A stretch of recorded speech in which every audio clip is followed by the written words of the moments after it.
अस्सलाम वालेकुम रहमतुल्लाहि व बरकातुहू।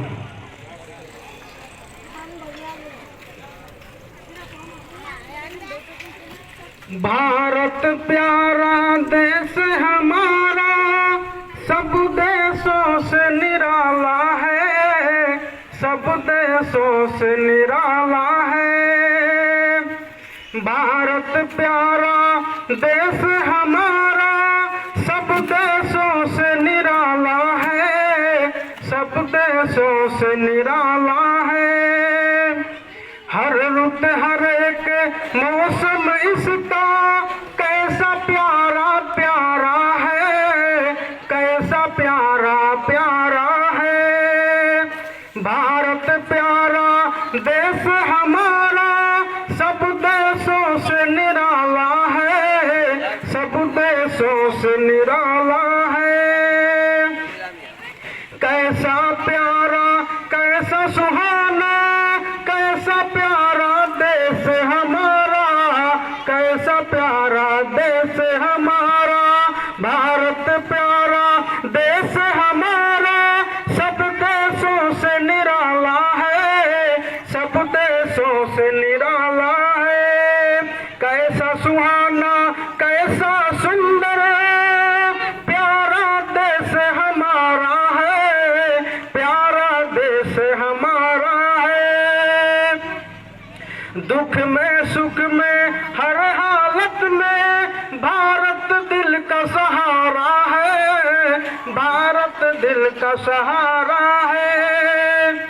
सारे जग के पहाड़ों में बेमिसल पहाड़ हमारा है, बेमिसल पहाड़ हमारा है। सारे जग के पहाड़ों में बेमिसल पहाड़ हमारा है, बेमिसल पहाड़ हमारा है।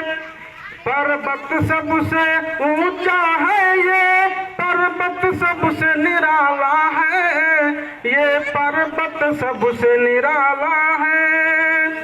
भारत की रक्षा करना है, भारत का रखवाला हूँ, भारत का रखवाला हूँ। भारत की रक्षा करना है, भारत का रखवाला हूँ, भारत का रखवाला हूँ। लाखों चश्मे बहते इसमें, लाखों नदियों वाला है, लाखों नदियों वाला है। लाखों चश्मे बहते इसमें, लाखों नदियों वाला है, लाखों नदियों वाला है। सदियों की तहजीब हमारी याद दिलाई जाती है, याद दिलाई जाती है। सदियों की तहजीब हमारी याद दिलाई जाती है, याद दिलाई जाती है। भारत के गुलजारों को सर सब्ज बनाई जाती है, सर सब्ज बनाई जाती है। खेतों को हरियाली देती, फूल खिलाई जाती है, फूल खिलाई जाती है। जनाब अशोक साहब को मैं दावत देता हूं कि वो स्टेज पर तशरीफ लाएं। जनाब गोवर्धन साहब को भी दावत देता हूं कि वो स्टेज पर तशरीफ लाएं।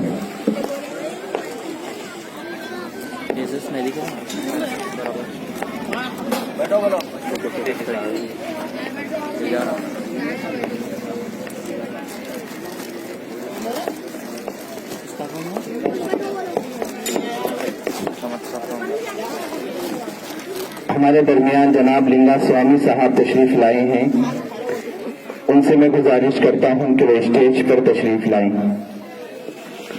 हम आए हुए तमाम मेहमानों का इस्तकबाल करते हैं।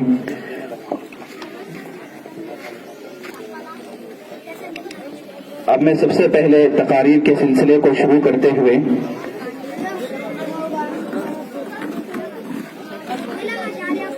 जनाब लिंगा स्वामी साहब को मैं दावत देता हूं कि वो हमारे दरमियान कुछ बात करें।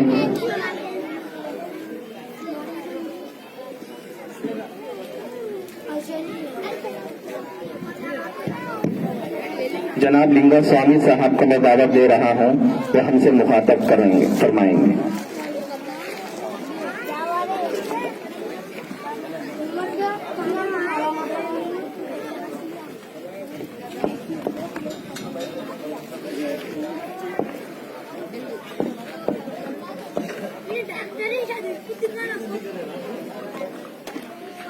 నాకు తెలుగు మాత్రమే వస్తుంది, అందరికీ తెలుగు అర్థమవుతుంది కదా, నేను తెలుగులోనే మాట్లాడతాను. వేదిక మీద ఉన్నటువంటి పెద్దలు, ఈ కార్యక్రమాన్ని ఏర్పాటు చేసినటువంటి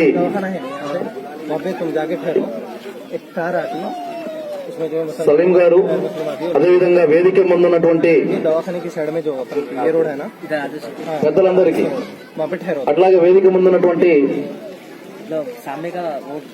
అన్నా చెల్లెళ్లకు, తమ్ముళ్లకు, చిన్నారులకు అందరికీ గణతంత్ర దినోత్సవ శుభాకాంక్షలు తెలియజేస్తా ఉన్నాను.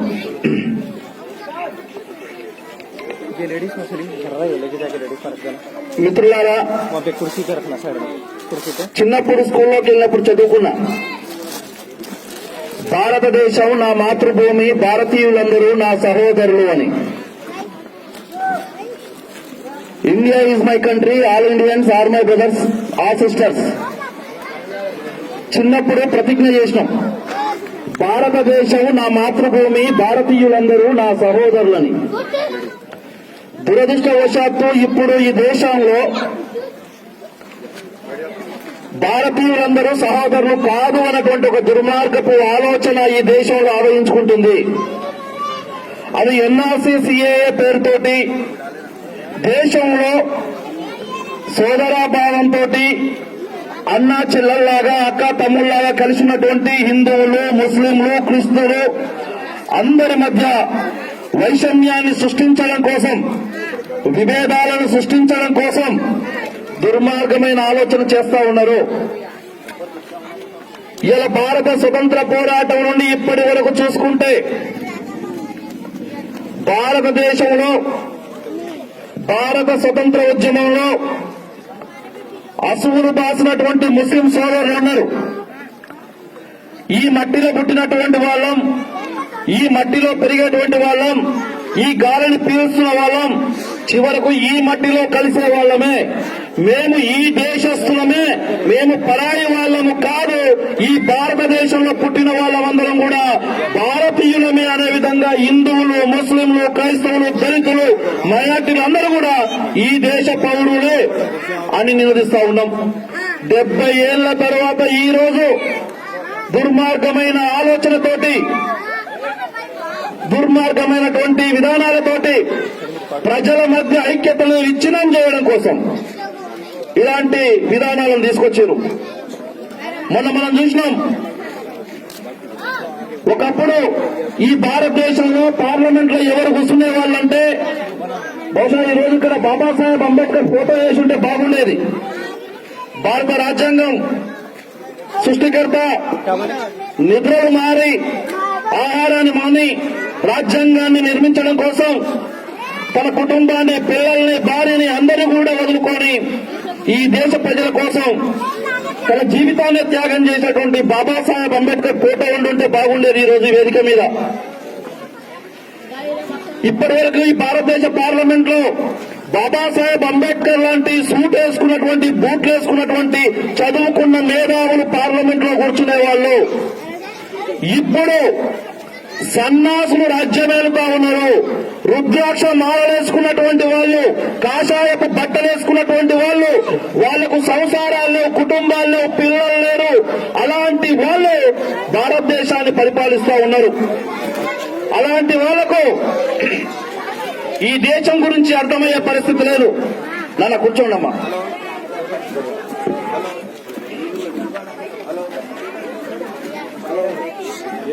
భారతదేశం అంటే భిన్నత్వంలో ఏకత్వం.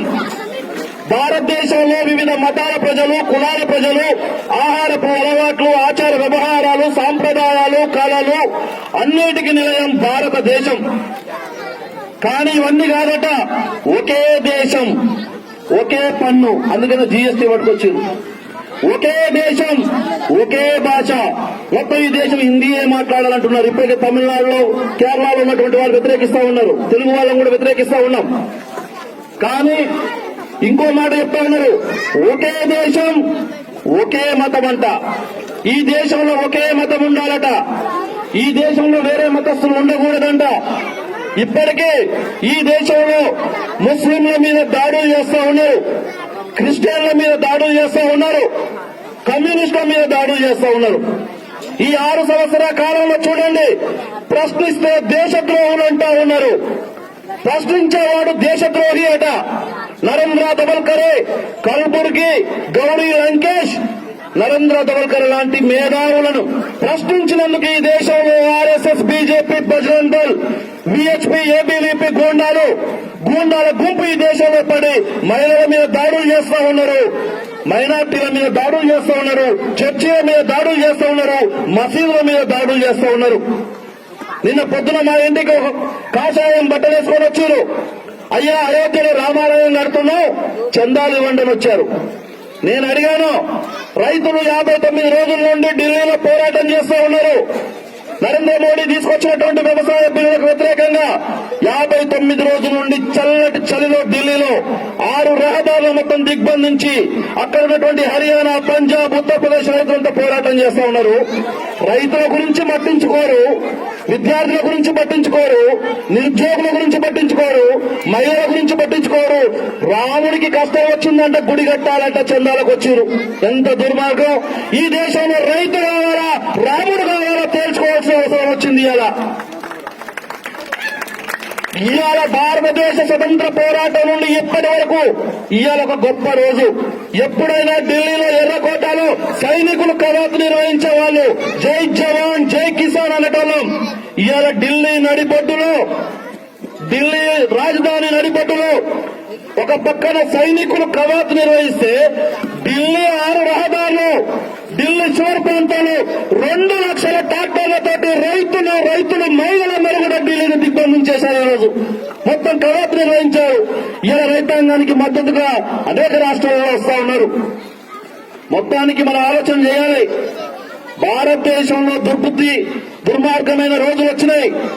మనం తినే ఆహారం మీద ఆంక్షలు విధిస్తున్నారు. ఆవు తింటే దేశద్రోహులట, మాంసాహారం తింటే దేశద్రోహులట. మరి నిజంగా మేము దళితులందరం కూడా మాంసాహారం తిన్నటువంటి వాళ్ళమే. ఆవు తిన్నాం, చికెన్ తిన్నాం, గుడ్లు తిన్నాం, చేపలు తిన్నాం, యాటలు తిన్నాం, ఇదంతా దేశద్రోహులట. నిజంగా దుర్మార్గమైన ఆలోచన. ఈ దేశ అభివృద్ధిలో ముస్లింల పాత్ర చాలా గొప్పది. ఈ హైదరాబాద్ నగరం అభివృద్ధి జరిగిందంటే దాంట్లో ముస్లింల యొక్క పాత్ర గొప్పది. ఇప్పుడున్న నాయకులేమో తమ ఆస్తులను కూడబెట్టుకుంటా ఉన్నారు. కానీ ఆనాడు పాలించినటువంటి ముస్లిం రాజులు పురాతన కట్టడాలు కట్టారు. హైదరాబాద్ నగరానికి తాగడానికి నీళ్లు లేకుంటే హుస్సేన్ సాగర్ నిర్మించింది ముస్లిం సోదరులు కాదా అని చెప్పేసి నేను అడుగుతా ఉన్నాను. అదేవిధంగా నిజాం సాగర్ సాగునీళ్ల కోసం అనేక ప్రాజెక్టులు కట్టిండు. ప్రజలకు వైద్యం అందుబాటులో ఉండాలని ఉస్మానియా హాస్పిటల్ కట్టిండు. అదేవిధంగా విద్య అందరికీ అందుబాటులో ఉండాలని నిజాం కాలేజీని, ఉస్మానియా యూనివర్సిటీని ఏర్పాటు చేశారు. ఇన్ని రకాలుగా ఆనాడు కాలినడకన నడుస్తూ ఉంటే కన్నీళ్లు పెట్టుకొని ముస్లిం సోదరులు ఆర్టీసీలు కూడా ఏర్పాటు చేశారని చెప్పేసి సందర్భంగా తెలియజేస్తా ఉన్నాను. ఇవాళ విద్యను ప్రైవేటీకరణ చేశారు. విద్య మొత్తం ప్రైవేట్ చేతులకు వెళ్ళిపోయింది, వైద్యం మొత్తం ప్రైవేట్ చేతికి వెళ్ళిపోయింది. రోగం వస్తే పేదోడు హాస్పిటల్కి వెళ్లి లక్షల రూపాయలు పెట్టలేని పరిస్థితి వచ్చింది. మరి అదేవిధంగా ఇలా నీళ్ల బాటిల్ 25 రూపాయలకు లీటర్ అమ్ముకునే పరిస్థితి వచ్చింది. ఉచితంగా దొరికే నీళ్లను వ్యాపారాన్ని చేసేదే. రేపు పంట పొలాన్ని గుంజుకొని వ్యాపారం చేస్తే పేదవాళ్ళు ఎక్కడ బతకాలి? అందుకనే భారతదేశం ఎవడొక్క సొత్తు కాదు. ఇక్కడ హిందువులు ఉన్నారు, ముస్లింలు ఉన్నారు, క్రైస్తవులు ఉన్నారు, జైనులు ఉన్నారు, అనేక మతాలు, కులాల ప్రజలు ఉన్నారు. ఇక్కడ పుట్టిన వాళ్ళం, ఈ మట్టిలో కలిసే వాళ్ళం. మీరు ఆర్యులు విదేశాల నుండి వచ్చినటువంటి కాషాయం మూకలు ఈ దాడి చేస్తామంటే చూస్తూ ఊరుకునేది లేదు. ప్రజలందరూ కూడా సంఘటితం కావాలి. ఈ దేశంలో పుట్టినటువంటి వాళ్ళందరం కూడా సోదరాభావంతో బతకాలని తెలియజేస్తా ఉన్నాం. ఇప్పటి వరకు హిందువులకు, ముస్లింలకు, క్రిస్టియన్లకు ఇక్కడ తేడా లేదు. రంజాన్ పండుగ వచ్చిందంటే ముస్లిం సోదరుల ఇళ్ళకెళ్ళి మేము బిర్యానీ తిన్నాం. అదేవిధంగా అక్కడ ఉన్నటువంటి స్వీట్లు తీసుకున్నాం. క్రిస్టియన్ పండుగ వచ్చిందంటే క్రిస్టియన్ సోదరుల ఇళ్ళకి వెళ్ళినాం. ముస్లిం లేని గ్రామాలలో మొహరం పండుగని హిందువులు కూడా నిర్వహిస్తూ ఉన్నారు. ఈ పాలకులకు ఉండాలి. అంతేకాదు ముస్లింల పేర్లు కూడా హిందువులు పెట్టుకున్నారు. సైదులు అని పేరు పెట్టుకున్నటువంటి వాళ్ళు చాలా మంది ఉన్నారు. సలీం అని పేరు పెట్టుకున్న వాళ్ళు చాలా మంది ఉన్నారు. అందుకని హిందువులైనా ముస్లింలైనా క్రైస్తవులైనా అందరూ సమానమైన విధంగా ఈ పాలకులకు తెలిసి రావాలని, ఎన్ఆర్సీ సిఏను వ్యతిరేకించాలని, ఈ దేశంలో ఎన్ఆర్సీ సిఏను అమలు చేయొద్దని తాత ముత్తాత కాలం నుండి ఆధారాలు తీసుకురమ్మంటే ఈ దేశంలో పుట్టినటువంటి వాళ్లకు నాకు ఏ ఆధారం ఉంటుంది? మా తాతకు ఆధార్ కార్డు లేదు, మా తాత చదువుకోలే, మా తండ్రి చదువుకోలే. అలాంటి వాళ్లకు బర్త్ సర్టిఫికేట్లు కావాలంటే ఎక్కడి నుండి వస్తాయి? ఈ రకంగా దేశాన్ని చీల్చే ప్రయత్నం చేస్తూ ఉన్నారు. దేశాన్ని విచ్ఛిన్నం చేసే ప్రయత్నం చేస్తూ ఉన్నారు. ఈ దేశంలో మొత్తం ఉన్నటువంటి ప్రైవేట్ సెక్టర్ కప్పేస్తూ ఉన్నారు. కరోనా సమయంలో దేశంలో దొంగలు పడ్డారు. కరోనా పేరుతోటి ప్రజలందరూ భయపడుతూ ఉంటే ప్రజలు బతుకుతామా సస్తమా అర్థం కాని పరిస్థితుల్లో ఈ దేశానికి కోట్ల రూపాయలు ఇచ్చినటువంటి అప్పుల కొట్టి విజయమాల్య లాంటి వాళ్ళందరూ కూడా ఈ దేశాన్ని వెళ్ళిపోయారు. కాబట్టి మనం ఈ దేశంలో పుట్టినటువంటి వాళ్ళం, ఈ దేశ ఐక్యత కోసం ఉండాలి. ఈ దేశంలో ఉన్నటువంటి వాళ్ళందరూ సోదరాభావంతో ఉండాలి. ఇప్పుడు अब हम हमारे इस एरिया के कारपोरेटर जनाब सुरेश शेट्टी साहब का इस्तकबाल करते हैं। अब हम प्रोग्राम को रोककर कुछ देर फ्लैग होस्टिंग का काम अंजाम देंगे। इसके बाद इंशाअल्लाह हमारा प्रोग्राम कंटिन्यू आगे बढ़ाया जाएगा। जनाब दुल्ला स्वामी साहब इसके बाद फिर खिताब करेंगे।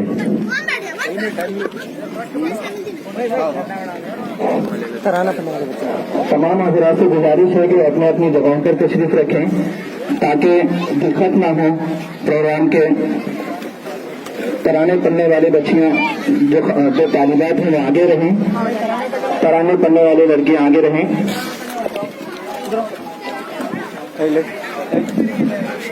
हेलो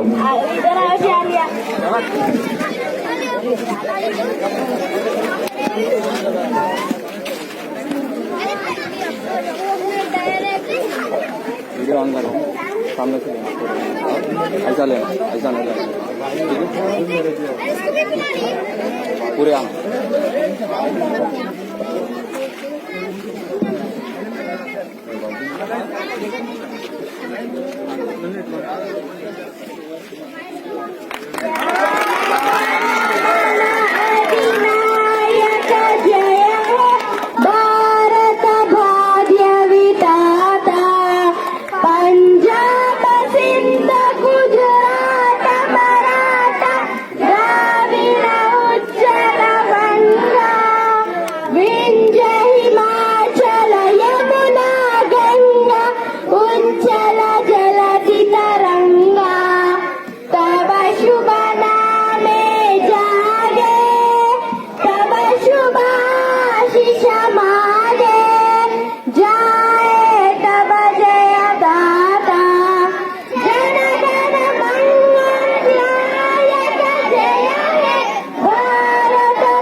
स्वतंत्र भारत की, स्वतंत्र भारत की।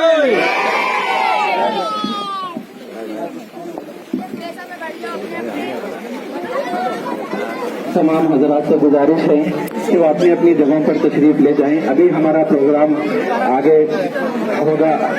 अब मैं जनाब लिंगा स्वामी साहब से गुजारिश करता हूं कि वो अपनी तकरीर को कंटिन्यू करें। तमाम हजरात से गुजारिश है कि वो अपनी अपनी जगहों पर तशरीफ रखें। तमाम हजरात अपनी अपनी जगहों पर तशरीफ ले जाएं।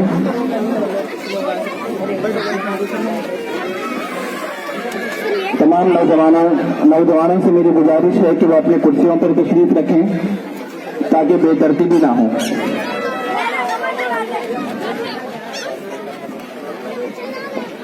जनाब सुरेश शेट्टी साहब कारपोरेटर 130 डिवीजन यहाँ पर तशरीफ फरमा है। कुछ देर यहाँ पर दरमियान में हमारे तशरीफ रखेंगे। तमाम हजरात से गुजारिश है कि पुरसुकून अंदाज में अपने अपनी जगहों पर तशरीफ रखें। हम जनाब सुरेश शेट्टी साहब का इस्तकबाल करते हैं, उनका शुक्रिया अदा करते हैं कि अपना कीमती वक्त निकाल कर वह यहाँ पर तशरीफ लाई हैं। इसी तरह हमारे मेहमाना ने खुसूसी हमारे दरमियान तशरीफ ला चुके हैं। हजरत मौलाना हुसैन शहीद साहब दामद बरकातुहुम और जनाब डॉक्टर कुमार साहब नेशनल जनरल सेक्रेटरी बामसेफ जनाब मौलाना अब्दुल कबीर साहब तशरीफ लाए हैं। उनका भी हम तहे दिल से शुक्रिया अदा करते हैं और उनका इस्तकबाल करते हैं। इन्ना रेड्डी साहब को से गुजारिश है कि वो स्टेज पर तशरीफ रखें।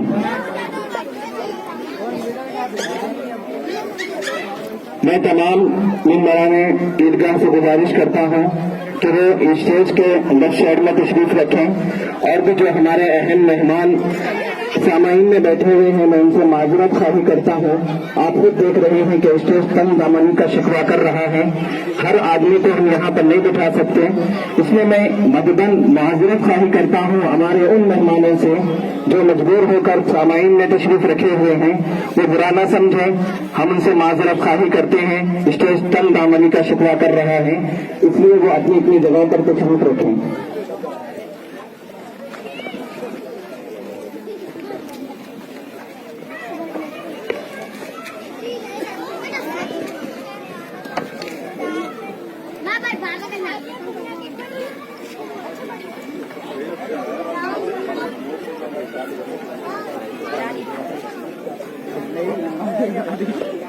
अब मैं प्रोग्राम को आगे बढ़ाते हुए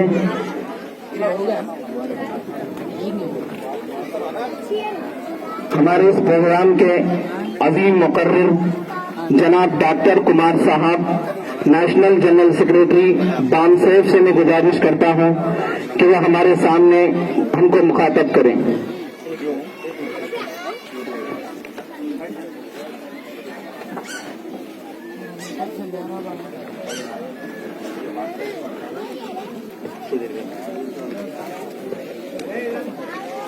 ठीक है, मैं जनाब मुनीर साहब, हाजी भाई, अजीम भाई, इनायत साहब, इमरान इम्तियाज साहब को मैं से गुजारिश है कि वो लेफ्ट साइड में तशरीफ रखें, सही नशीन के साइड।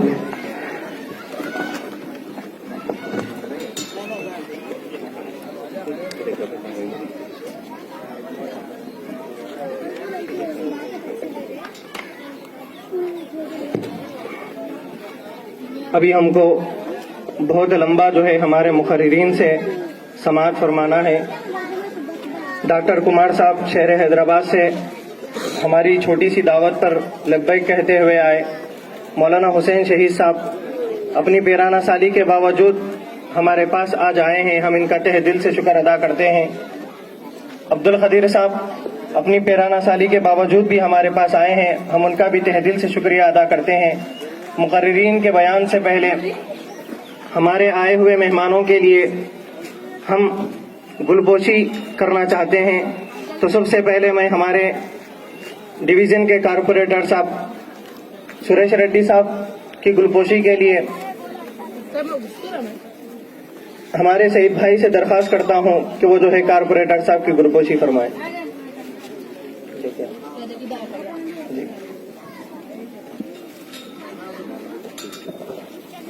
मैं इन्ना रेड्डी साहब से गुजारिश करता हूं कि वो स्टेज पर आए।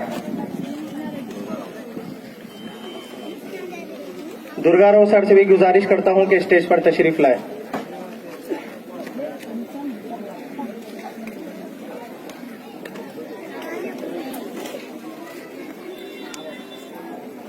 मेरे वालिद मोहतरम अब्दुल हमीद साहब से भी मैं गुजारिश करता हूं कि वो स्टेज पे तशरीफ लाएं।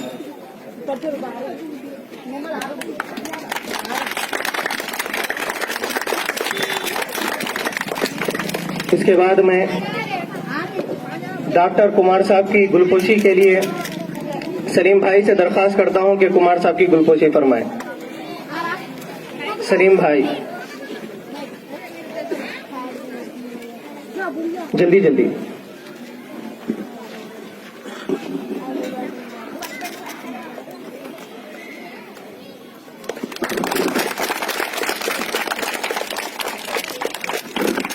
इसके बाद मैं मौलाना हुसैन शहीद साहब की गुलपोशी के लिए शेख यूनुसुद्दीन साहब से गुजारिश करता हूं कि उनकी गुलपोशी फरमाएं।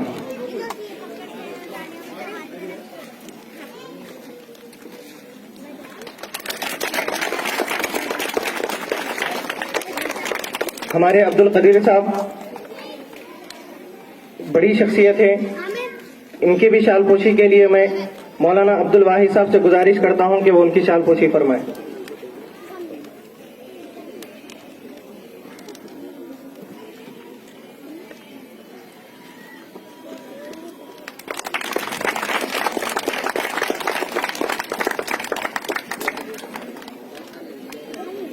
श्रीनिवास गौड़ साहब हमारे दरमियान हैं, उनकी शालपोशी के लिए मैं हमारे वालिद मोहतरम अब्दुल हमीद साहब से गुजारिश करता हूं कि उनकी शालपोशी फरमाएं।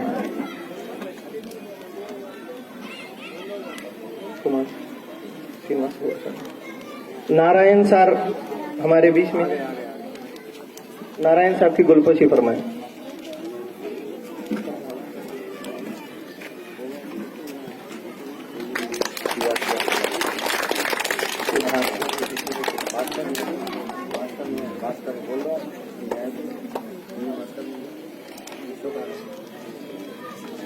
अशोक सर की शालपोशी के लिए मैं जी मौलाना असलम साहब से दरखास्त करता हूं कि उनकी शालपोशी फरमाएं।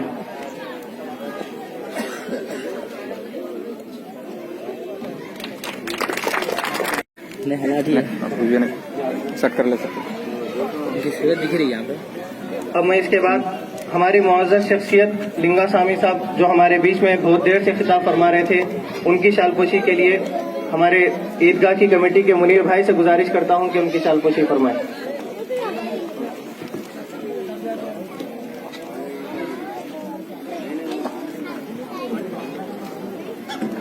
और कुछ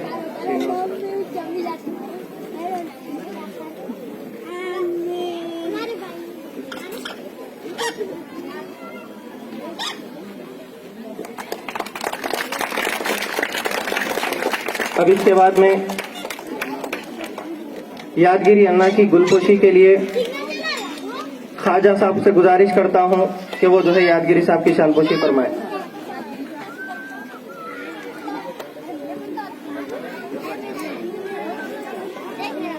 पब्लिक की वीडियो बोल दो ना, जूम नहीं करना।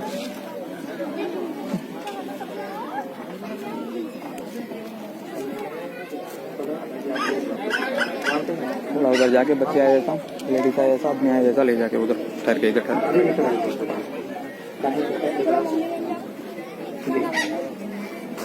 राधा कृष्णा सर की शालपोशी मौलाना बशीरुल हसन साहब से गुजारिश है कि उनकी शालपोशी फरमाएं। मौलाना इधर, मौलाना इधर आ जाइए जल्दी से। खाजा भाई शालपोशी यादगिरी साहब की बिल्कुल।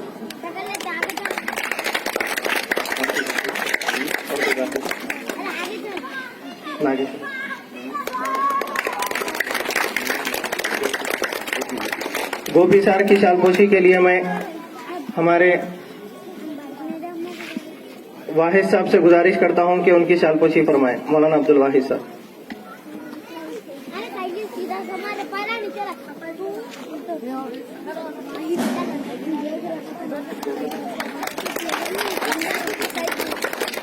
गोवर्धन साहब की शालपोशी के लिए मैं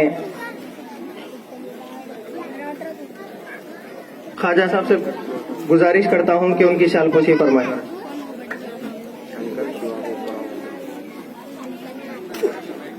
शंकर शिवा साहब से गुजारिश है कि स्टेज पर तशरीफ लाएं। शिवा साहब से गुजारिश है कि स्टेज पर तशरीफ लाएं।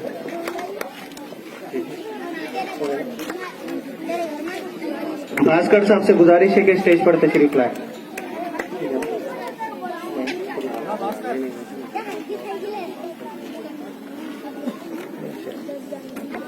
भास्कर साहब की शालपोशी मौलाना असलम साहब फरमाएं। भास्कर साहब इधर आ जाइए।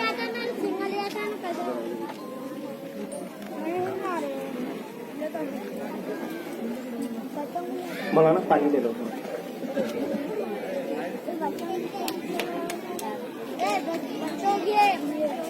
भास्कर साहब इन्ना रेड्डी साहब की गुलपोशी मौलाना बशीरुल हसन साहब फरमाएं। इन्ना रेड्डी साहब की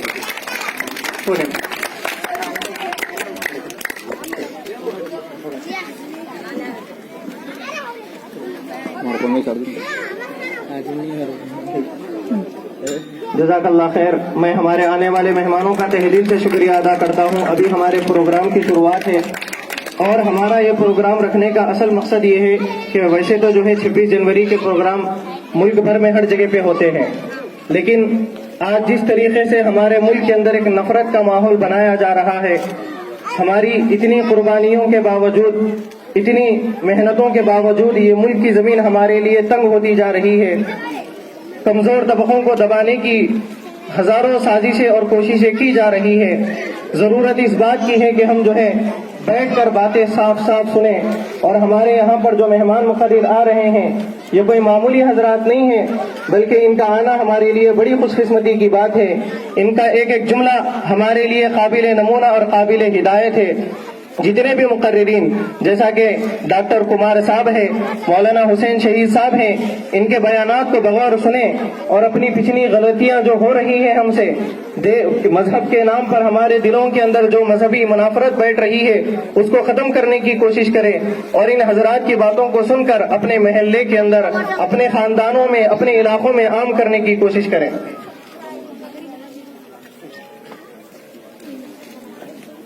शंकर शिवाजी साहब की शान पोशी नबी साहब फरमाए। अब इसके बाद मैं बड़े अदब और एहतराम से डॉक्टर कुमार साहब से गुजारिश करता हूं कि वो अपने बयान से हम सबको मुस्तफीद फरमाए।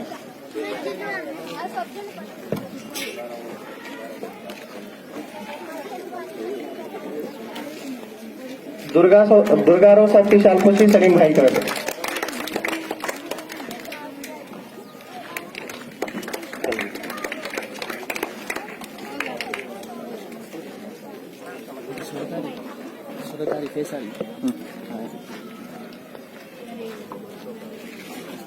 सभी साथियों को, बहन भाइयों को, అందరూ మిత్రులందరికీ, పెద్దలకు, స్టేజ్ పైన ఉన్నటువంటి పెద్దలందరికీ కూడా మరి ఈ రిపబ్లికన్ డే యొక్క శుభాకాంక్షలు తెలియజేస్తా ఉన్నాను. నాకు తెలిసి అందరికి కూడా తెలుగు అర్థమవుతుంది అనుకుంటున్నా. सभी लोगों को तेलुगु समझ में आता है, ऐसा मैं समझता हूँ, थोड़ा थोड़ा। आज ఇవాళ ఈ యొక్క రిపబ్లిక్ డే దానికంటే ముందు అంటే ప్రతి సంవత్సరము 2 రోజులు చాలా ప్రాముఖ్యంగా మనము ఒక ఉత్సవాల రూపంగా నడుపుతా ఉంటాము. దాంట్లో మొట్టమొదటిగా రిపబ్లికన్ డే అని అంటే 1950 26 జనవరి రోజున ఈ యొక్క గణతంత్ర దినోత్సవం అన్నది 26 జనవరి 1950 నుండి అమల్లోకి రావడం జరిగింది. దానికంటే ముందు భారతదేశానికి 1947లో 15వ ఆగస్టు 1947 ఆ రోజు భారతదేశానికి స్వాతంత్రం వచ్చిన రోజు. అంటే చాలా పెద్ద సమస్య భారతదేశంలో ఇప్పుడు కూడా అన్ఎడ్యుకేటెడ్, చదువు రాని వారి సంఖ్య ఇది దగ్గర 40% వరకున్నది. కేవలము కొన్ని సిటీ ఏరియాలలో, జిల్లా స్థాయి, మరి మెట్రో సిటీ రాజధాని లాంటి హైదరాబాద్ లాంటి రీజన్ లో ఈ ఎడ్యుకేషన్ అన్నది మరి ఇప్పుడు కూడా దేశంలో నలుమూలల్లో, దేశంలో ప్రతి గ్రామాలకి చేరని పరిస్థితి కనిపిస్తా ఉన్నది. ఇప్పుడు కూడా చాలా మందిని ఇవాళ రోజు ఏంటిదని అంటే ఈ రోజు స్వాతంత్ర దినోత్సవం అని ఇప్పుడు కూడా మనం ఒకవేళ ఫేస్బుక్ లో సోషల్ మీడియాలో సెర్చ్ చేస్తే చాలా మందిని యాంకరు కొంతమంది సర్వే చేస్తా ఉన్నారు. ఆ సర్వేలో ఇవాళ ఏంటిది, ఇవాళ రోజు ఏంటిదంటే ఇవాళ మన స్వాతంత్ర దినం, ఇవాళ మన ఇండిపెండెన్స్ డే అని కూడా చాలా మంది ఈవెన్ సిటీ ఏరియాలలో చెప్తా ఉన్నారు. అంటే దీనికి అర్థం ఏంటిదంటే చాలా మందికి అసలు స్వాతంత్ర దినం ఏంటిది, గణతంత్ర దినం ఏంటిది అన్నది, దాని మధ్యలో అసలు భేదం ఏంటిది, డిఫరెంట్ ఏంటిది అన్నది చాలా మందికి అవగాహన లేదు అని నేను అనుకోవట్లేదు. అంటే చాలా మందికి అవగాహన ఉండకపోవడము, అవగాహన కల్పించకపోవడంలో కొంచెం తేడా ఉన్నది, భేదం ఉన్నది. అవగాహన ఎప్పుడు వస్తుంది అంటే ఎప్పుడైతే మనం అవగాహన కల్పిస్తామో అప్పుడు అవగాహన వస్తుంది. దానికి సంబంధించినటువంటి సమాచారం అసలు ప్రజల వరకు చేరుకోవద్దు అని అనుకున్నప్పుడు దానికి సంబంధించిన ఇన్ఫర్మేషన్, సమాచారము, అవగాహన మన దగ్గరికి రాదు. భారతదేశానికి స్వాతంత్రం వచ్చి 70 ఏళ్లు దాటిన తర్వాత కూడా ఇప్పటి వరకు భారతదేశంలో అంటే భారతదేశము ఒక రాజ్యాంగం, ఒక కాన్స్టిట్యూషన్ ఉన్నది. దానిపైన భారతదేశము ఇక్కడ భారతదేశ ప్రజలందరూ కూడా ఈ యొక్క రాజ్యాంగాన్ని ఆధారంగా చేసుకొని భారతదేశం నడుస్తా ఉన్నదన్న విషయం కూడా చాలా మందికి తెలియదు. అంటే అసలు రాజ్యాంగం ఉన్నదన్న విషయం కూడా చాలా మందికి తెలియదు. ఇప్పుడు దేశవ్యాప్తంగా ఈ యొక్క గణతంత్ర దినోత్సవం, మరి దీనికి సంబంధించిన సమాచారం మన దగ్గర ఎందుకు లేదనంటే మనము దేశ ప్రజలము. గణతంత్ర దినం అంటే by the people, of the people, for the people. By the people, of the people, for the people. అంటే ప్రజల ద్వారా, ప్రజల చేత, ప్రజల కొరకు. కానీ ఆ ప్రజలకే అవగాహన లేదు. ఎందుకు లేదు అంటే దాన్ని ఇప్పటి వరకు ఎక్కడ కూడా సిలబస్ లో మనకుండే ఫస్ట్ క్లాస్ నుండి మనము డిగ్రీ, పీజీ చేసినా కానీ ఇది సిలబస్ లో పెట్టలేదు. మనకు సంబంధించినటువంటి ఏదైతే తాలీం అంటామో, ఉర్దూలో తాలీం అంటామో, ఆ తాలీంలో రాజ్యాంగం లేదు. రాజ్యాంగం లేకపోవడం మూలంగా, ఎడ్యుకేషన్ లో రాజ్యాంగం లేకపోవడం మూలంగా అసలు ఎన్ని ఆర్టికల్స్ ఉన్నాయి, మన అధికారం ఏంటిది, ఫండమెంటల్ రైట్స్ ఏంటిది అన్నది కూడా మనకు తెలియదు. అంటే మనకు సంబంధించిన మన హక్కులేంటిది, మన అధికారాలేంటి అన్న సమాచారం కూడా మనకు అందకుండా మరి ఈ రాజ్యాంగం 3000 సంవత్సరాల తర్వాత ఇక్కడున్న మెజారిటీ అంటే బహుజనులు ఫస్ట్ 1860లో ఎడ్యుకేషన్ అన్నది ఈ దేశ ప్రజలకు ఇవ్వాలన్నది మొదలైంది. దానికంటే ముందు కొంత శాతం ప్రజలకే ఇక్కడ ఎడ్యుకేషన్ ఉండేది, ఆ కొంత శాతం ప్రజలకే ఇక్కడ సంపద ఉండేది, ఆ కొంత శాతం ప్రజలకే ఇక్కడ మరి వనరులు ఉండేది. దాని తర్వాత 1860లో ఎప్పుడైతే భారతదేశ ప్రజలకు అంటే మెజారిటీ ఉన్న ప్రజలకు వాళ్లకు చదువు అంటే రాజ్యాంగం వచ్చే ముందు, మరి ఇప్పుడు 1950లో రాజ్యాంగం వచ్చింది. రాజ్యాంగం రాకముందు భారతదేశం దేనిపైన ఆధారపడి నడిచింది అంటే అలా బ్రిటిష్ ఇండియా యాక్ట్ 1935. దానికంటే ముందు భారతదేశంలో మనుస్మృతి, ఆ మనుస్మృతిని ఆధారంగా ఇక్కడున్న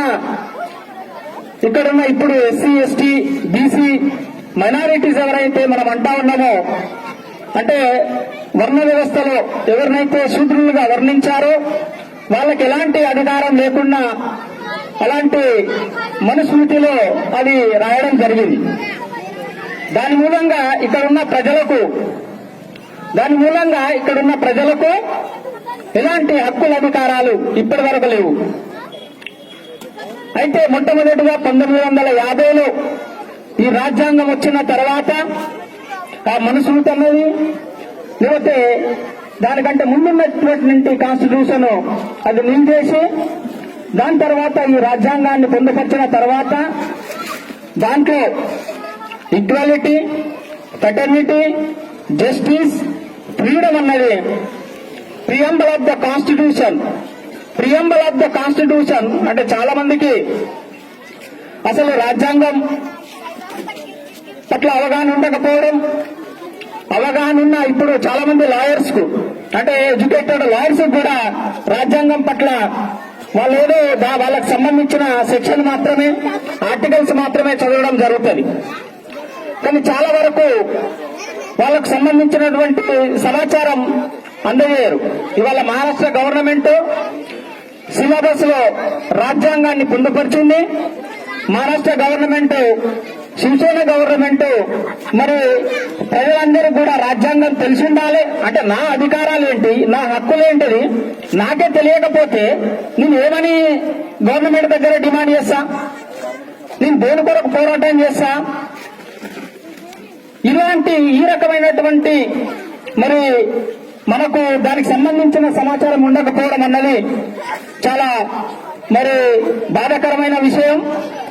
అందుకనే మిత్రులారా 1860లో మొట్టమొదటిసారిగా భారతదేశంలో శూద్రులనే ప్రజలకు, ఎందుకంటే ఇక్కడ వర్ణ వ్యవస్థలో బ్రాహ్మణ, క్షత్రియ, వైశ్య, శూద్ర అన్న ఈ వ్యవస్థలో పైన 3 వర్ణాలకు ఎడ్యుకేషన్ ఉండేది. కింది వర్ణకు మాత్రము అలాంటి వాళ్ళకు ఎలాంటి హక్కు అధికారాలు ఉండకపోయేది.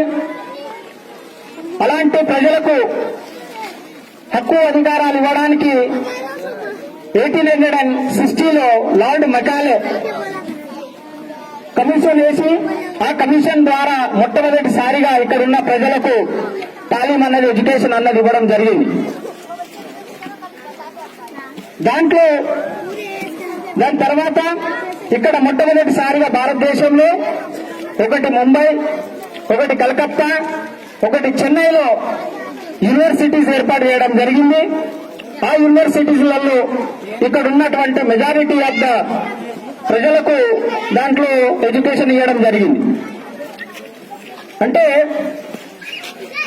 ఇవి ఎందుకు చెప్తా ఉన్నా అంటే ఇక్కడ ఒక వ్యవస్థ ఇంతకుముందు ఉండే, అంటే ఇప్పుడు మరి 5 సంవత్సరాల తర్వాత ఈ రాజ్యాంగం వచ్చిన తర్వాత అంటే ఈ గణతంత్ర దినోత్సవం అంటే అసలు అర్థమేంటిది?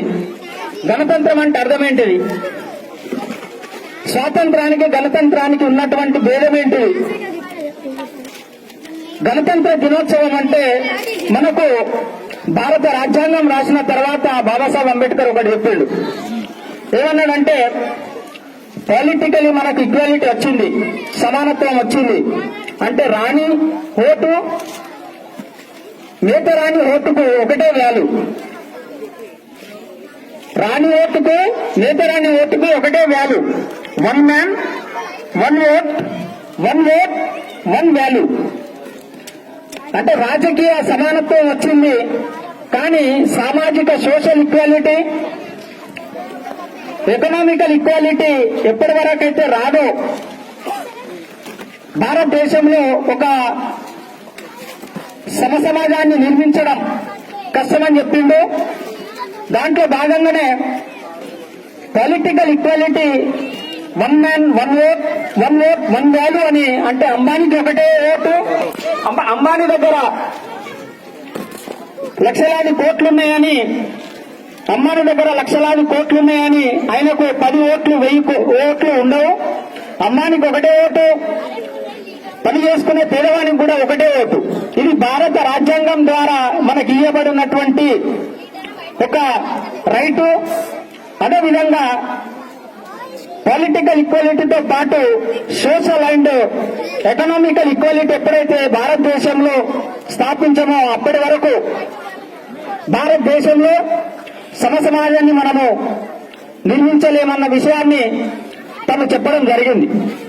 అంటే మొట్టమొదటిగా గణతంత్ర రిపబ్లికన్ అన్న విషయంలో మనం ఒకవేళ చరిత్ర చూసుకుంటే భారతదేశంలో రాజా ఎక్కడి నుండి వచ్చేది? రాజా ఎక్కడి నుండి వచ్చేది? రాజా కావాలంటే అర్హత ఏం కావాలి? రాజా రాణి పుట్ట నుండి వచ్చేది. రాజా రాణి కడుపు నుండి పుట్టేది. రిపబ్లికన్ రాజ్యాంగం రాకముందు రాజా ఎక్కడి నుండి వచ్చేది? రాణి కడుపు నుండి రాజా వచ్చేది. రాజ్యాంగం వచ్చిన తర్వాత రాజా ఎక్కడి నుండి వస్తున్నాడు? రాజా బ్యాలెట్ బాక్స్ నుండి వస్తున్నాడు. రాణి కడుపు నుండి రాజా రావట్లేదు, రాజా బ్యాలెట్ బాక్స్ నుండి ఎన్నుకోబడుతున్నాడు. దీన్నే ప్రజాతంత్రం, దీన్ని ప్రజాస్వామ్యం, ఇదే ప్రజాతంత్రం ప్రజాస్వామ్యం అని మనం అంటూ ఉంటాం. అందుకని మిత్రులారా, భారతదేశంలో మరి ఈ రాజ్యాంగం వచ్చిన తర్వాత కూడా దాంట్లో సెక్యులరిజం, డెమోక్రటిక్, రిపబ్లిక్ ఇవన్నీ ఉన్న తర్వాత కూడా దేశంలో మతాల పేరు పైన దేశాన్ని నిర్మించడం, మత దేశాలు రెచ్చగొట్టి ప్రజల మధ్యలో గొడవలు పెట్టియడం, మరి భారతదేశ రాజ్యాంగం చెప్తున్నటువంటి సెక్యులరిజం ఇక్కడెక్కడ పనిచేస్తున్నదని నేను అడుగుతా ఉన్నాను. సెక్యులర్ కంట్రీ భారతదేశంలో ప్రతి 100 కిలోమీటర్కు భాష మారుతుంది. భారతదేశంలో అనేకమైన రిలీజియస్ ప్రజలు జీవిస్తూ ఉన్నారు. భారతదేశంలో వివిధ మతాల వాళ్ళు, వివిధ భాష, మరి నేను ఇంతకుముందు చెప్పినట్టు ప్రతి 100 కిలోమీటర్కు మన భాష మారుతూ ఉంటుంది, యాస మారుతూ ఉంటుంది. అయినా కూడా అంటే ఇవన్నీ ఉన్న తర్వాత కూడా భారతదేశము యూనిటీకి ఒక పెద్ద ఆదర్శం. మరి ఈ పెద్ద ఆదర్శాన్ని మనము అంటే ఇక్కడ ఎక్కువ మంది ముస్లిం సోదరులు ఉన్నారు కాబట్టి నేను చెప్పదలుచుకున్న విషయం ఏంటిదంటే, భారతదేశంలో ఉన్నటువంటి మత మైనారిటీలు ఎవరైనా కానీ వాళ్ళందరూ కూడా ఇక్కడనే మూలవాసులు, వాళ్ళందరి డిఎన్ఏ కూడా ఇక్కడే. వీళ్ళే ఒకప్పుడు ఉన్నటువంటి ఇక్కడి నుండి కన్వర్ట్ అయిన వాళ్ళే, బయట నుండి వచ్చిన వాళ్ళు ఎవరు కాదు. కానీ చాలా విషయాలు తీసుకొచ్చి బయట నుండి వచ్చిన వాళ్ళని, ఎందుకంటే మనుస్మృతిలో చాలా మందిని అంటరాని వాళ్ళగా, చాలా మందిని ఊరు బయట, చాలా మందిని అసలు టచ్ చేయకుండా ఉండడం మూలంగా చాలా మంది ఆ యొక్క అలాంటి వాళ్ళ దగ్గర ఉండడం ఇష్టపడకుండా, ఎక్కడనైతే మసవాద్ ఉందో, ఎక్కడనైతే ఈక్వాలిటీ ఉన్నదో, ఎక్కడనైతే మరి అణిచివేత గాని అంటరానితనం లేదో ప్రజలు అక్కడికి చేరుకోవడం జరిగింది. అందుకని మిత్రులారా, ఇక్కడ ఉన్నటువంటి ప్రజలందరూ కూడా మరి వాళ్ళందరూ కూడా రాజ్యాంగం అన్నది స్వేచ్ఛనిస్తా ఉన్నది, ఫ్రీడమ్ ఇస్తా ఉన్నది. ఇలాంటి మన భారతదేశంలో మరి ఈ మత విద్వేషాలన్నీ మనం రెచ్చగొట్టకుండా మనమందరం కూడా ఒక భారతీయుల్లాగా మరి కలిసిమెలిసి ఈ యొక్క మరి దేశ అభివృద్ధి కొరకు మనందరం కూడా కృషి చేయాలని భావిస్తా ఉన్నాను. ఎందుకంటే ఇప్పుడు మనము చూసుకుంటే దేశవ్యాప్తంగా మరి ఒకటే టాపిక్ చర్చ జరుగుతూ ఉంటుంది. దేశంలో అతిపెద్ద సమస్య ఏంటిదంటే మత సమస్య అని మన ముందు తీసుకొస్తా ఉంటారు. ఇది హిందూ ముస్లిం గొడవల్లాగా చూపిస్తా ఉన్నారు. అందుకనే దాన్ని అలా కాకుండా మిత్రులారా, మరి ఈ విషయాలన్నీ మనం అర్థం చేసుకొని ఇవన్నీ కూడా మనము మరి ఈ యొక్క దేశ అభివృద్ధి కొరకు అందరూ కూడా పాల్పడాలని నేను కోరుకుంటూ, మరి భారత రాజ్యాంగాన్ని జీరో చేయడానికి ఇక్కడ ప్రైవేటైజేషన్, లిబరలైజేషన్, గ్లోబలైజేషన్ పేరు పైన, ఎందుకంటే భారత రాజ్యాంగంలో మనకు అన్ని అధికారాలు ఇస్తున్నది. ఇది ఒక మతం వారికి కాకుండా, ఒక కులం వారికి కాకుండా, ఏదో వర్ణం వారికి కాకుండా అందరూ కూడా ఈక్వల్ ఆపర్చునిటీ, ఈక్వల్ రైట్స్ ఇస్తా ఉన్నది. అందుకని దీన్ని కాపాడుకోవాల్సిన అవసరం ఉన్నది. ఇవాళ రాజ్యాంగము ప్రైవేటైజేషన్ పేరు పైన చాలా మంది ఏమంటా ఉన్నారంటే స్పెషల్ గా కింది కులాలకు సంబంధించిన వాళ్ళు ఇక్కడ రాజ్యాంగాన్ని ఎవరు అమెండ్మెంట్ చేయడానికి కూడా అక్కర్లేదు. రాజ్యాంగాన్ని మార్చే మేము ఊరుకోము. రాజ్యాంగాన్ని జీరో చేయబడతా ఉన్నది. దాన్ని రాజ్యాంగము ఒకవేళ మన గవర్నమెంట్ సెక్టర్స్ ఉన్నాయి, ఆ గవర్నమెంట్ సెక్టర్ ను ప్రైవేట్ చేసేస్తే అక్కడ రాజ్యాంగం పనికిరాదు. అందుకనే మిత్రులారా ఈ ప్రైవేటైజేషన్ అనేది అమల్లోకి తీసుకొస్తా ఉన్నారు. ఇవాళ మీరు యశోద హాస్పిటల్కి వెళ్ళో లేకపోతే ఇంకా వేరే హాస్పిటల్కి వెళ్ళో ఆడ మాకు రిప్రజెంటేషన్ కావాలంటే అక్కడ ఎవరు ఇచ్చేవారు లేరు. అందుకనే మిత్రులారా మనము ఇక్కడ ఎవరికి కూడా అంటే చాలా మంది రాజ్యాంగం వచ్చిన తర్వాత అసలు రాజ్యాంగంలో రిజర్వేషన్ అన్న దానిపైన చాలా డిబేట్ డిస్కషన్ జరుగుతూ ఉంటది. అది ఆ రిజర్వేషన్ అన్నది చాలా మందికి మరి దాని వేరే రూపమే చూపించి విద్వేషాలకు గురి చేస్తూ ఉంటారు. దాంట్లో ఎవరి జనాభా ఎంత ఉన్నదో వారి జనాభా దామాషా ప్రకారంగా అందరూ కూడా హక్కుల అధికారాలు ఉండాలన్న దానిపైన మొత్తం రాజ్యాంగం ఉన్నది. ఎవరి జనాభా ఎంత ఉన్నదో వారి వాటా అంత అన్న దానిపైన ఉన్నది. దాన్ని రప్పించి దాంట్లో మరి ప్రపంచంలో అతిపెద్ద రాజ్యాంగమైనటువంటి భారతదేశ రాజ్యాంగాన్ని మనం కాపాడుకుందాం. ఇది మన అందరి బాధ్యతని నేను గుర్తు చేస్తూ మరి నాకు ఈ అవకాశం ఇచ్చినందుకు ఇక్కడున్న పెద్దలకు అందరికీ కూడా ధన్యవాదాలు తెలియజేస్తూ ముగిస్తా ఉన్నాను. జై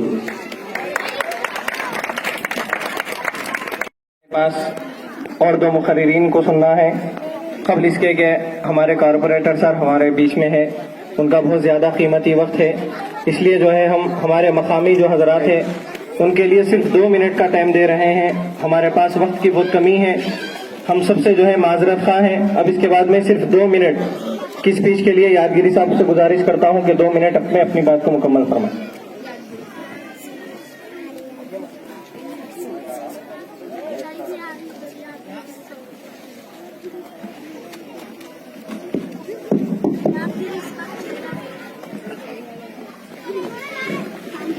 ఈరోజు 72వ గణతంత్ర దినం సందర్భంగా ఈ వేదికను ఏర్పాటు చేసిన సోదరులకు సోదరులకు మరి వేదిక పైన కూర్చున్న సూర్యచంద్ర గారికి వాళ్ళ బంధువులకు అందరికీ కూడా నా యొక్క ధన్యవాదాలు తెలుపుతూ మనందరం కూడా మనకి ఈరోజు జనవరి 26 తారీఖు నాడు ఆనాడు బ్రిటిష్ వాళ్ళు మనకు దేశాన్ని వదిలిపోయి మీ దేశాన్ని మీకు ఇస్తున్నా అని చెప్పేసి మన రాజ్యాంగాన్ని మనకందరికీ కూడా ఉపయోగపెరిపోయిన రోజుగా మనమందరం కూడా భారతదేశం అంతా కూడా జెండా ఆవిష్కరణ చేసుకుంటాం. కాబట్టి అందరం కూడా దీనందరం కూడా మత సామరస్య కాకుండా హిందూ భాయ్ అందరు కలిసిమెలిసి కూడా ఒక పండగగా భారతదేశం అంతా కూడా ఏర్పాటు చేయడం జరుగుతున్నది. అందరం కూడా ఇవాళ ఆనాడు బాబాసాహెబ్ అంబేద్కర్ గారు, గాంధీ గారు, నెహ్రూ గారు చేసిన సేవలే ఇవాళ మన ప్రశాంతంగా కలిసిమెలిసి మన భారతదేశంలో అన్నదమ్ముల లెక్క కలిసి ఉండడం మనకు వాళ్ళందరం కూడా మర్చిపోవాలని మనం చేస్తున్నాం. ఎందుకంటే వాళ్లకు మన దశ ఏర్పాటు చేసిన నెహ్రూ గారు, గాంధీ గారు, బాబాసాహెబ్ అంబేద్కర్ గారు పథకాలతోనే ఆయన రాజ్యాంగం చేసిన సేవలతోనే మనం అందరం కూడా ముస్లిం పైన కూడా ఇవాళ మీకు అందరం కూడా రిజర్వేషన్ ఏర్పాటు చేసిన ఘనత అంబేద్కర్ గారిది. ఇవాళ ఎస్సీలకు దళితులకు అందరూ కూడా ఇవాళ వాళ్ళు అగ్రవర్ణ కులాలు కాదు, వాళ్ళు సమాజంలో డబ్బు లేక ఏదో పేదవాళ్ళుగా బతురు కానీ వాళ్ళు నీతికి నిజాతికి అన్ని కులాలు ఒకటే అని చెప్పిన ఘనత బాబాసాహెబ్ అంబేద్కర్ గారే. ఎందుకంటే అదే విధంగా మనమందరం కూడా ఏకతాటిగా అన్నదమ్ము లెక్క కలిసి మెలిసి మనమందరం కూడా కలిసి పోరాడి మన స్వాతంత్రం తెచ్చుకున్నాం. కాబట్టి మనందరం కూడా కలిసిమెలిసి ఉండాలి, ఆయిబాయి లెక్క ఉండాలి. మిత్రులందరూ కూడా మీ పిల్లలే మంచి చదివించుకోవాలని నా యొక్క మనవి చేస్తున్నాను. ఎందుకంటే మనం వెనకడ కాదు, ఇప్పుడు సమాజం వేరు. ఎందుకంటే చదువు లేకపోతే చాలా ఇబ్బంది పడతాం. అందరూ కూడా మనం చదువు ముఖ్యం. ఎందుకంటే మనం అందరం కూడా ఈనాటి పౌరులు, రేపు వచ్చే భారత వీర పౌరులు వాళ్ళే. రేపు వాళ్ళే మంచి సమాజాన్ని పరిపాలించే వ్యక్తులు కూడా విద్యార్థులే. మరి అందరం కూడా ఈ అవకాశం ఇచ్చే పెద్దలకు కూడా నా యొక్క ధన్యవాదాలు తెలుపుతూ ముగిస్తున్నాను. बहुत बहुत शुक्रिया। अब इसके बाद में हमारे डिवीजन के कारपोरेटर साहब से बड़े अदब के साथ गुजारिश करता हूं कि वो जो है अपने बयान से हम सबको मुस्तफीद फरमाएं।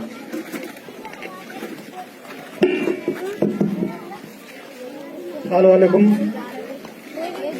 यहाँ से पूरे हमारे भाइयों को नमस्कार।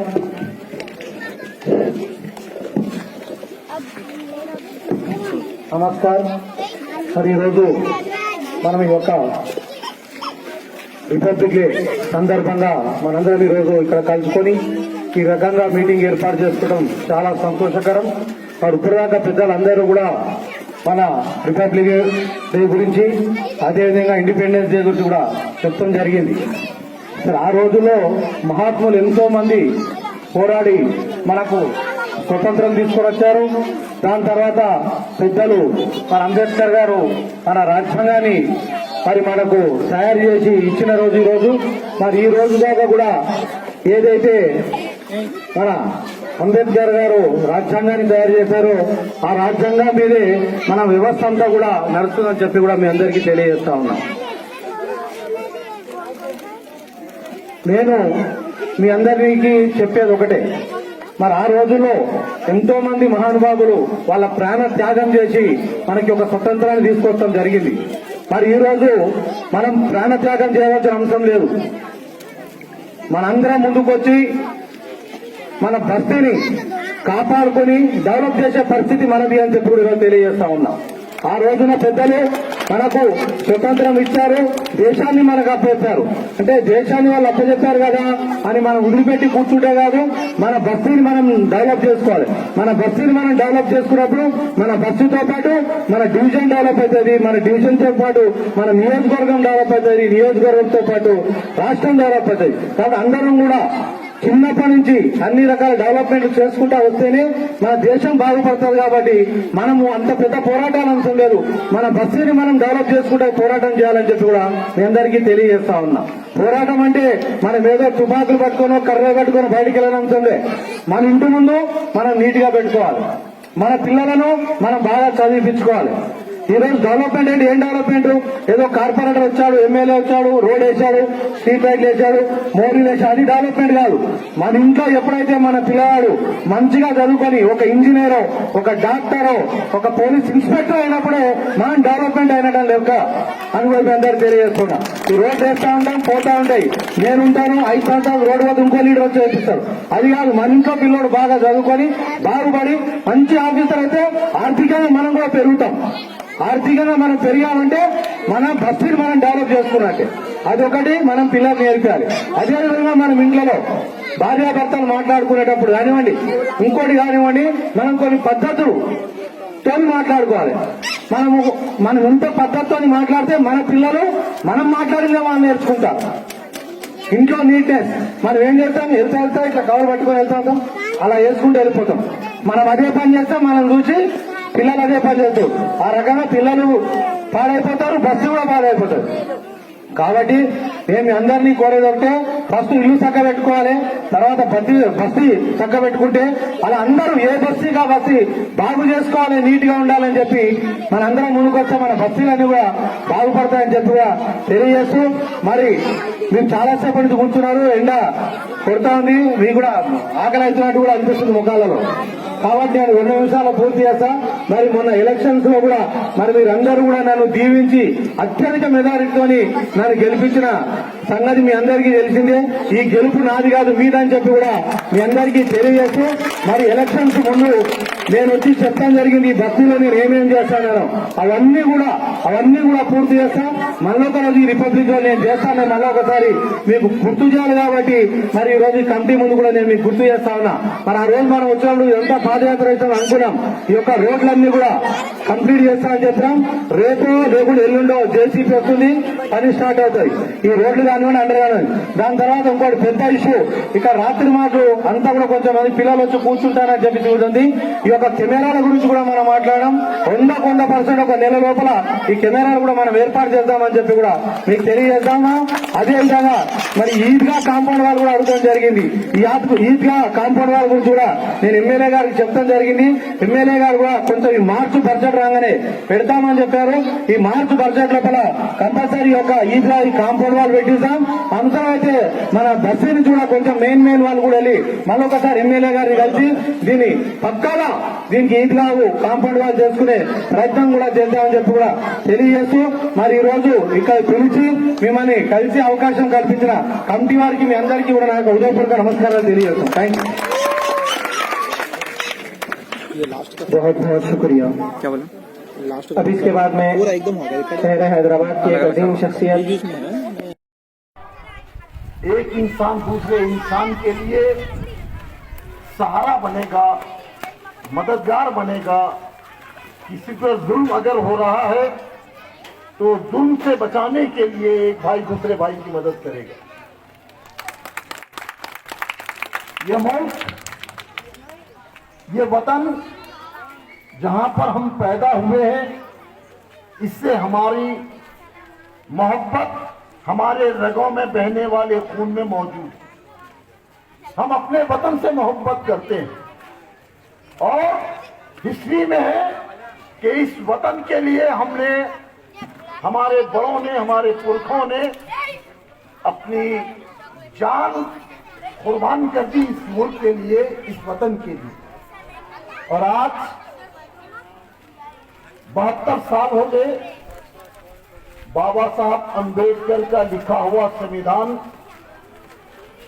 इस पूरे भारत वर्ष के लिए सबसे बड़ी नेमत है और वो नेमत बाबा साहब ने बड़ी मेहनत के साथ हमको दी है।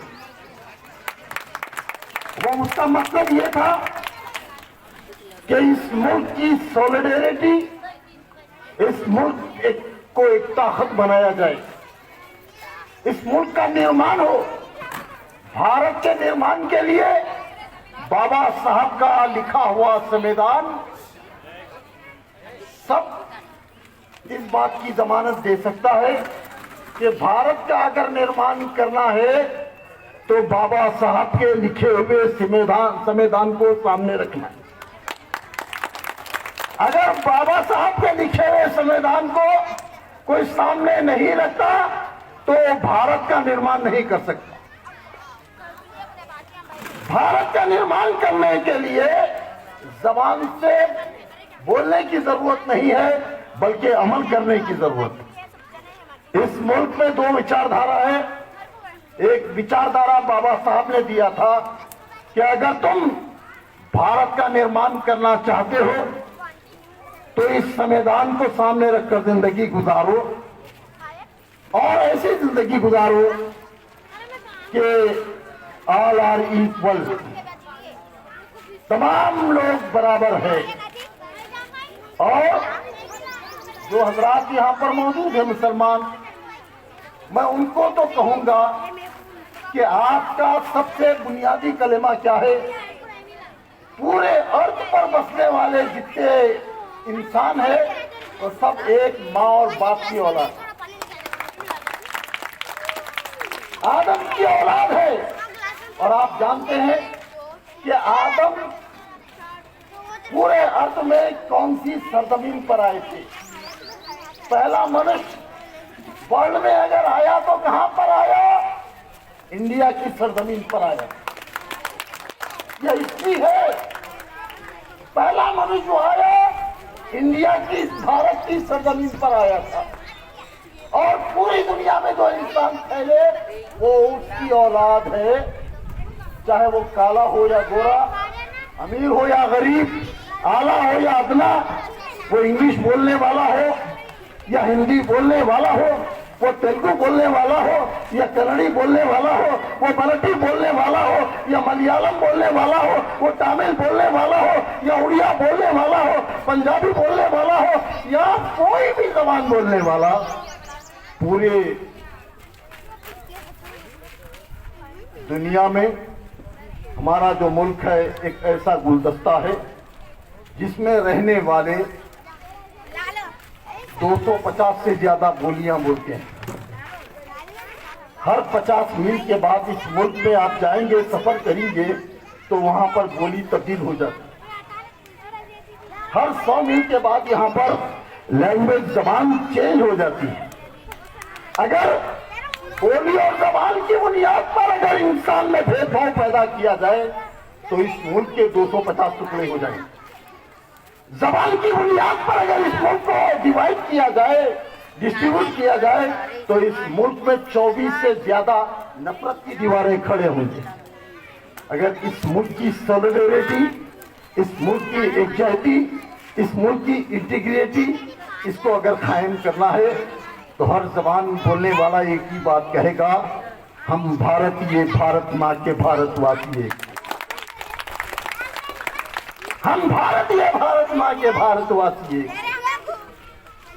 अगर ये हम अपनी जुबान से कहते हैं तो इस मुल्क में अमन कायम हो सकता है, इस मुल्क का निर्माण हो सकता है, इस मुल्क में भाईचारा और इंटीग्रिटी कायम हो सकती है, इस मुल्क के रहने वाले सुकून और चैन की जिंदगी गुजार सकते हैं। अगर ये एक जुमला अपनी जुबान से कहने के बजाय एक आदमी दूसरे आदमी से नफरत करेगा तो क्या इस मुल्क का निर्माण होगा? एक आदमी दूसरे आदमी का दुश्मन बनेगा तो क्या इस मुल्क का निर्माण होगा? अरे हम अपने बचपन में जब गांव में रहते थे, शहर से जब कभी हम हमारी फसल कटती खेतों की तो गांव जाते थे, वो दिन मैं याद करता हूँ आज तो मुझे रोना आता है। हमारे पड़ोस में रहने वाले हमारे जो गांव वाले होते थे, नाम मुस्लिम होने के बावजूद एक मर्तबा वो लोग हमको खाने पर बुलाते और वो लोग कभी शहर में उस्मानिया दवाखाने को कोई पेशेंट आता तो हमारे गांव के नाम मुस्लिम आकर हमारे घर में क़ियाम करते थे, हमारे घर से उनका टिफिन तैयार होकर जाता था। ये माहौल था एक दूसरे का बराबर का साथी बनना, एक दूसरे की मदद करना, एक दूसरे के दुख सुख में साथ रहने का ये माहौल था हमारा। वो माहौल आखिर किसने तबाह किया? उस माहौल को किसने बिगाड़ा? उस माहौल को बनाने वाले कौन थे और उस माहौल को बिगाड़ने वाले कौन थे? बाबा साहब ने जो संविधान लिखा, उनका वन पॉइंट फार्मूला था कि इस मुल्क के वासी एक दूसरे का साथ देने वाले बने, एक दूसरे से मोहब्बत करने वाले बने। और हमारे बचपन में ये माहौल मौजूद था। हमारे साथियां जो भी हमारे साथ पढ़ते थे, वो लोग भी हम, हालांकि धर्म का अलग होने के बावजूद भी जब कभी कोई बीमार होता तो खड़े हो जाते। और ये जज्बा, ये बलबला, ये उनके अंदर की जो फीलिंग्स थी, वो इंसान होने की अलामत थी। इंसान बनाने के लिए मोहब्बत चाहिए, दरिंदा बनाने के लिए नफरत चाहिए। अब भारतवर्ष में भारतवासियों को इंसान बनाया जाए या दरिंदा बनाया जाए, ये दो विचारधारा हमारे सामने है।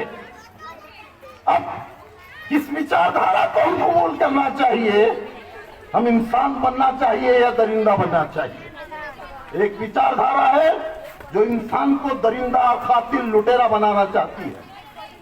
और मैं बड़ी तकलीफ के साथ कह रहा हूं कि 72 साल हो गए यौम जमहूरिया का जश्न मनाते हुए।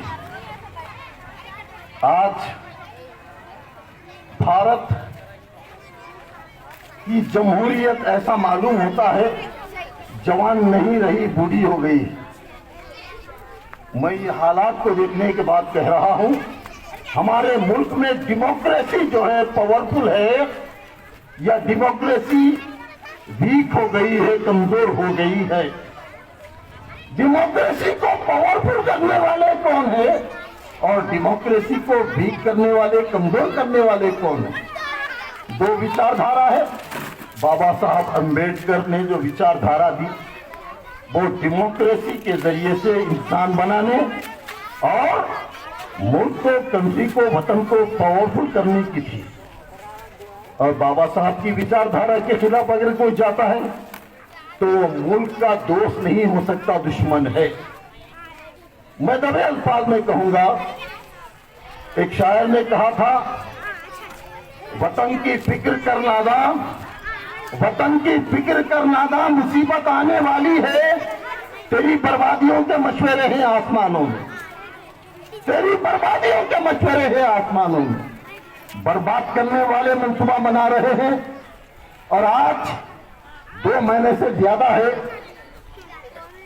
हमारे अन्नदाता किसान जो अपना खून पसीना एक कर कर बीज बोकर मेहनत करते हैं, बारिश हो या धूप हो वो अपने खेतों में जाकर काम करते हैं, तब कहीं हम ग़िज़ा हमारे सामने आती है। आज 2 महीने से वो लोग पड़े हुए हैं, मुल्क किधर है? ये किसान किस लिए है मैदान में?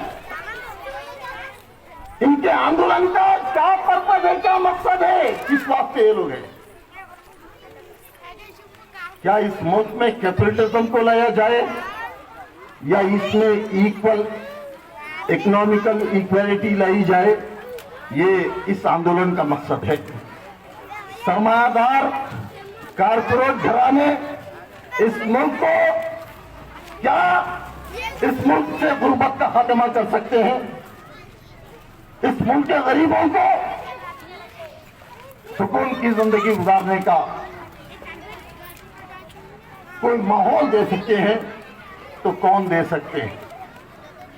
इस मुल्क में आज मैं कहूंगा कि बाज़ हजरात हो सकता है मेरे ख्याल से इख्तिलाफ करें, लेकिन ये हकीकत है कि आज मुल्क में कास्ट की बुनियाद पर हमारी भारत की हिस्ट्री है, इंसान पर, ह्यूमैनिटी पर जो जुल्म हुआ, वो जुल्म का मैं एक जुमले में बयान कर देना चाहता हूं कि इस धरती पर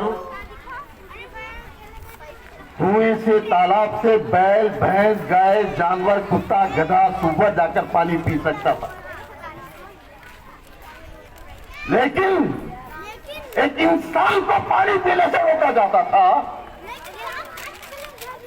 ये हमारी हिस्ट्री के दाग है, दाग। ये दाग किस लिए? हजारों साल गुजरे, यहां पर जो मेजॉरिटी थी, आज उस मेजॉरिटी को कॉन्स्टिट्यूशन में, संविधान में ST, SC, BC कहा गया। ST, SC, BC की धड़ाबंदी हुई, कैटेगरी हुई। ये लोग हजारों साल से जुल्म सहते सहते रहे हैं और आज भी भारत में अगर जुल्म होता है तो ये जुल्म करने वाले जालिम के खिलाफ उठना चाहिए या नहीं चाहिए, फैसला करना हो। अगर इंसान है और इंसान दरिंदे का रूप धार लेता है तो इंसान को इंसान से हमदर्दी होती है, दरिंदे को इंसान से हमदर्दी नहीं होती। आप जानते हैं हजारों साल से इस मुल्क के रहने वाली अक्सरियत को पढ़ने का हक नहीं था, जिस्म ढांकने के लिए लिबास पहनने का हक नहीं था, ताजा ग़िज़ा खाने का हक नहीं था और खुशहाल और अमीर लोगों के सामने आने का हक नहीं था। मैं वो दिन याद दिलाता हूं, हमारे महापुरुष महात्मा ज्योतिबा फुले कौन थे? आप जानते हैं महात्मा ज्योतिबा फुले कौन? इस मुल्क के मजलूमों की पहली आवाज है, पहला रिफॉर्मर है। उनके बाप गोविंदराव अछूत थे, लेकिन बहमनी डायनेस्टी में वो दरबार सजाया करते थे उनके बाप दादा, तो उन लोगों ने उनको एक जागीर दे दी थी और उस जागीर के जरिए महात्मा फुले का खानदान अपर कास्ट के लोगों से भी ज्यादा खुशहाल हो गया था। गोविंदराव अपने बेटे को पढ़ाना चाहते थे। अंग्रेज जब इस मुल्क में आए तो पहली मर्तबा तालीमी इदारे कायम हुए। आप जानते हैं भी, डॉक्टर कुमार साहब ने भी कहा कि मद्रास में, कलकत्ते में और बॉम्बे में अंग्रेजों ने कॉलेज कायम किया, उससे पहले इस मुल्क में कॉलेज या स्कूल कायम करने का रिवाज नहीं था। उसके बाद पूना में भी ब्रिटिश स्कैश मिशन स्कूल कायम हुआ। गोविंद राव ने फैसला किया कि मेरे पास दौलत है, सब कुछ है, खुशहाली है, मैं अपने बेटे गोविंद राव को स्कूल में शरीक कराऊंगा। तो ज्योतिबा को लेकर स्कूल गए और स्कूल में शरीक कराने का फैसला किया। आप जानते हैं क्या हुआ? गोविंद राव को पूरे बस्ती के रहने वालों ने कहा, धर्म का अगर पालन करना है तो अछूत है, तेरे को पढ़ने का हक नहीं है, तो अपने बेटे को स्कूल नहीं भेज सकता। मजबूरन गोविंद राव ने अपने बेटे ज्योतिबा को स्कूल से निकाल लिया। शरीक कराने गए थे, एडमिशन दिलाने गए थे, लेकिन उसके बाद उनके पड़ोस में मुंशी गफ्फार बेग रहते थे, जो ब्रिटिश स्कैश मिशन स्कूल के उस्ताद थे, टीचर थे। उन्होंने क्या किया, शाम में अपने घर पर बच्चों को पढ़ा करते थे। तो ये पड़ोस का बच्चा ज्योतिबा मुंशी गफ्फार बेग के घर में जाते और मुंशी गफ्फार बेग देखते थे कि बच्चे को पढ़ने का बहुत शौक है। तो उन्होंने जब देखा कि ज्योतिबा पढ़ना चाहते हैं, तो गोविंद राव से बात कर पहली मर्तबा एक अछूत को मुंशी गफ्फार बेग ने ब्रिटिश स्कूल में शरीक करवाया। यह हिस्ट्री है, यह हिस्ट्री है। उसके बाद ज्योतिबा जब पढ़ते, उनकी बीवी अहमदनगर के एक फैमिली में काम करते, वहां पर उन्होंने पढ़ना सीखा था। तो दोनों ने मिलकर फैसला किया कि इस बात का कि हमारे मजलूम लोगों के लिए हम पहला स्कूल कायम करेंगे, हम भी एक स्कूल कायम करेंगे।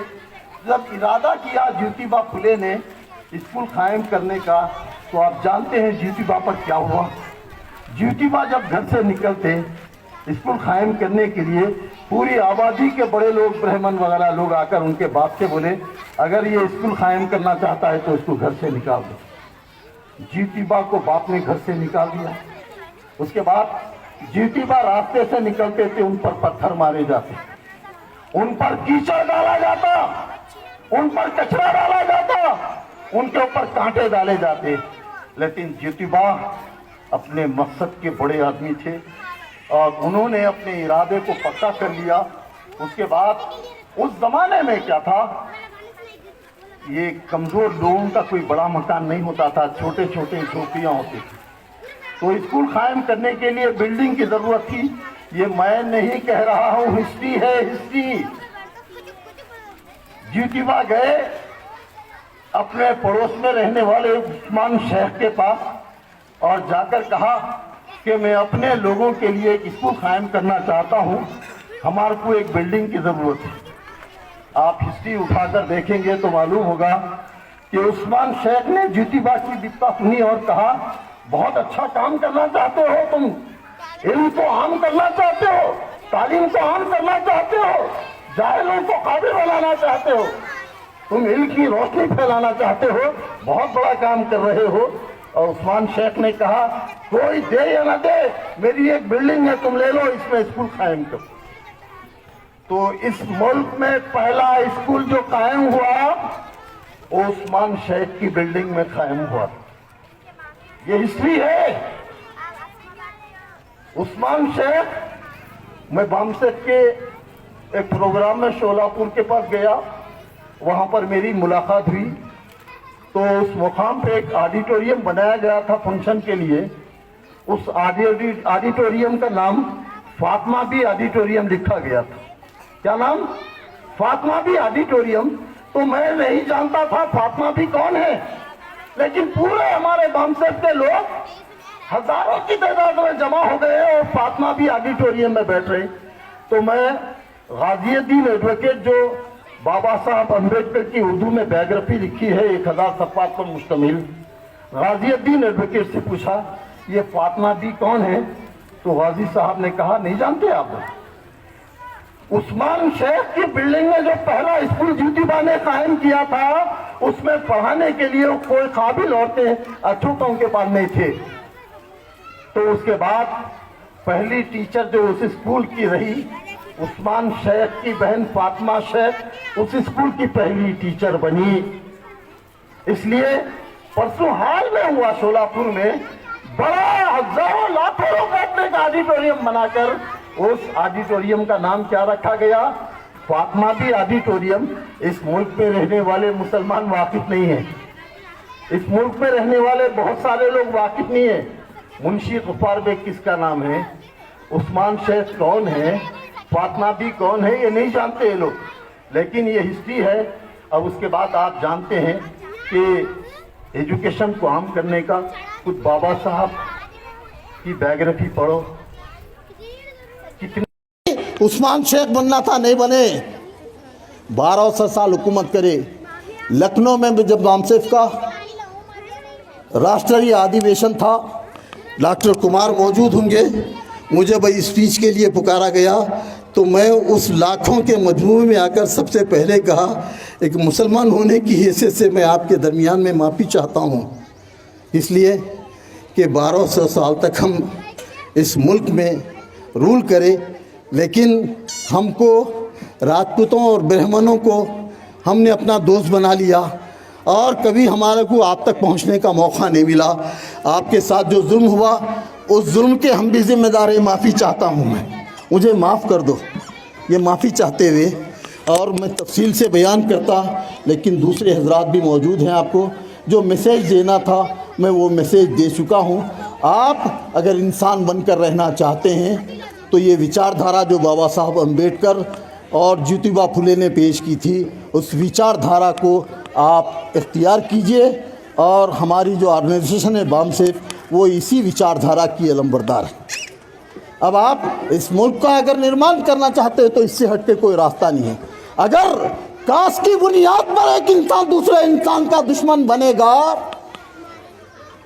3600 जातों में तकसीम कर कर इस मुल्क की अक्सरियत को गुलाम बनाया, और आज भी अगर वो विचारधारा, वरना व्यवस्था की विचारधारा अगर कोई पेश करना चाहता है, तो मैं ये कहूँगा कि ये मुल्क तबाह हो जाएगा।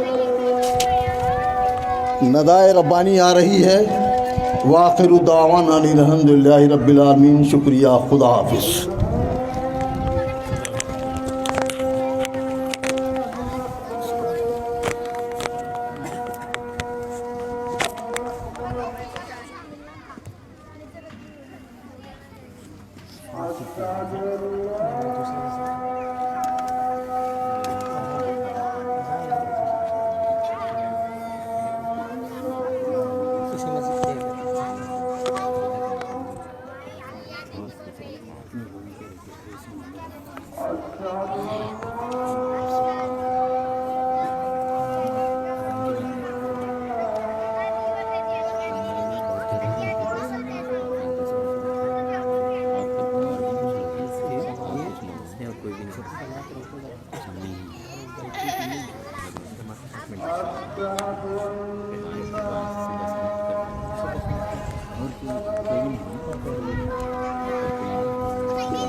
जज़ाकल्लाह खैर।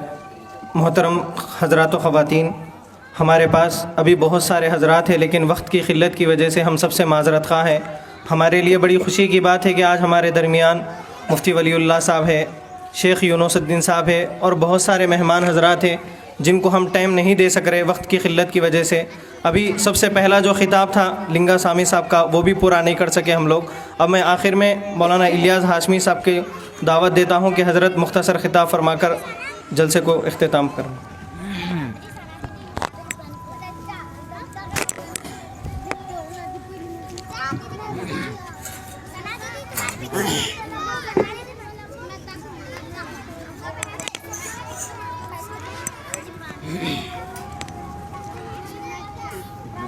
शुरू करता हूँ मैं उस हस्ती के नाम से जिसने हम सबको एक माँ बाप से पैदा किया और जो हम सब का पालनहार है, पालने वाला है। आज के इस अज़ीमुशान मौके पर जो अहबाब यहाँ जुड़े हैं, हिंदुस्तान की रंगारंग तहज़ीब का एक गुलदस्ता सजाया है। इस पर मैं सबसे पहले मुंतज़िमीन को मुबारकबाद देता हूँ कि मज़लूमों को, कमज़ोरों को, पिछड़े हुए तबक़ात को जो ज़माने का जुल्म सहे हैं, उनको एक स्टेज पर लाने का काम किया। और यही पैगाम आज के दिन का है, यौम जमहूरिया का है। एक दुश्मन जिससे लड़कर हमने इस मुल्क को आज़ाद किया, उस आज़ादी का दिन हम 15 अगस्त को मनाते हैं, लेकिन यौम जमहूरिया के ये मुल्क इक्वल अपॉर्चुनिटी के साथ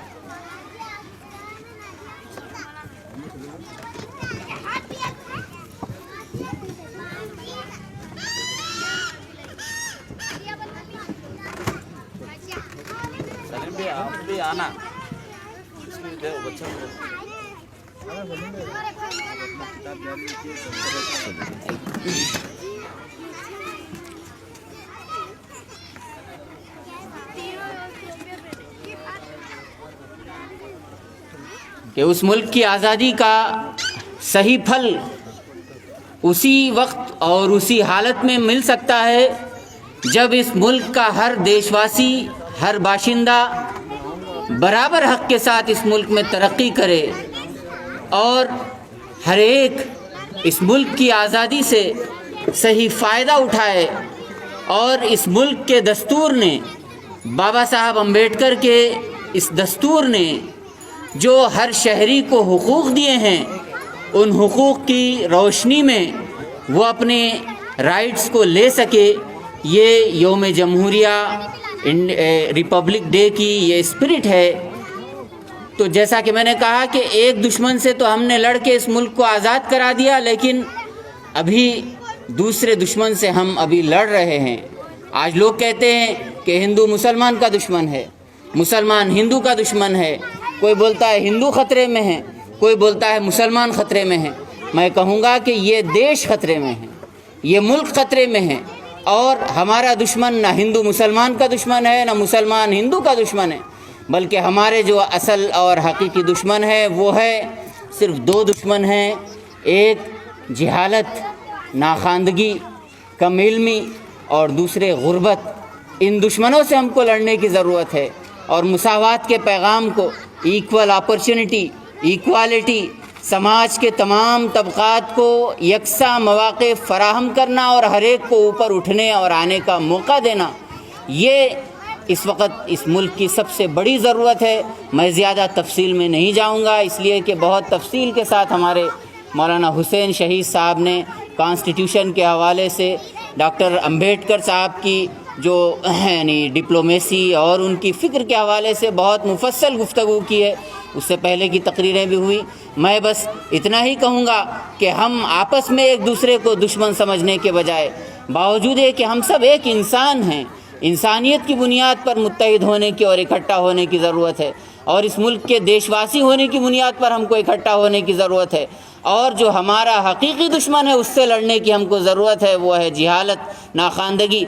ये जो फ्यूचर की जनरेशन हमारे सामने बैठी हुई है, हम इसको इस काबिल बनाएं कि ये पूरी दुनिया के अंदर हमारे मुल्क का नाम रोशन करे और हमारे मुल्क के लिए सरमाया और असासा साबित हो।